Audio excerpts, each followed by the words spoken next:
மன்னர் விரும்பிய காரியத்தை பாராளுமன்றம் நிராகரித்து விட்டது என்கிற செய்தியை மன்னருக்கு சொல்ல வேண்டியவர் பாராளுமன்ற தலைவர் ஸ்பீக்கர் என்பார்கள். பாராளுமன்றத்தின் கருத்தை மன்னரிடம் சொல்ல வேண்டியவர் ஸ்பீக்கர். அதற்கு துணிவு வேண்டும். சில பணிகளை செய்வதற்குத்தான் பாராளுமன்றத்தின் அனுமதி வேண்டுமே தவிர அந்த ராஜ்யத்தில் உள்ள எந்த பிரஜைக்கும் மரண தண்டனை விதிக்கும் அதிகாரம் மன்னருக்கு உண்டு. தான் விரும்பியதை பாராளுமன்றம் நிராகரித்து விட்டது என்று சொல்லும் ஸ்பீக்கருக்கு மரண தண்டனை விதிக்கும்படி ஆணையிடுவார். தலையை வெட்டி விடுங்கள் என்று ஆணையிடுவார்கள். இது பலமுறை நடந்ததால் யாருமே இந்த ஸ்பீக்கர் பதவிக்கு வர விரும்ப மாட்டார்கள்.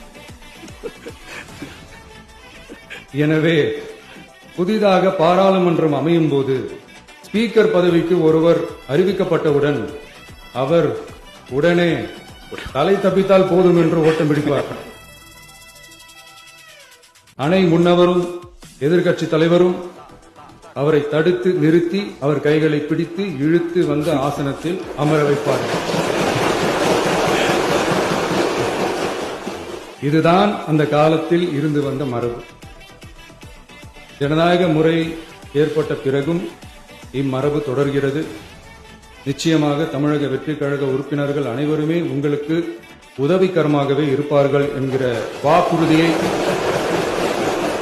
இந்நேரத்தில் அளிக்க விரும்புகிறேன். பேரவையின் மாண்பையும் கண்ணியத்தையும் பேரவை உறுப்பினர்களின் கண்ணியத்தையும் காக்க வேண்டிய பொறுப்பை உங்களிடத்தில் ஒப்படைத்திருக்கிறார்கள்.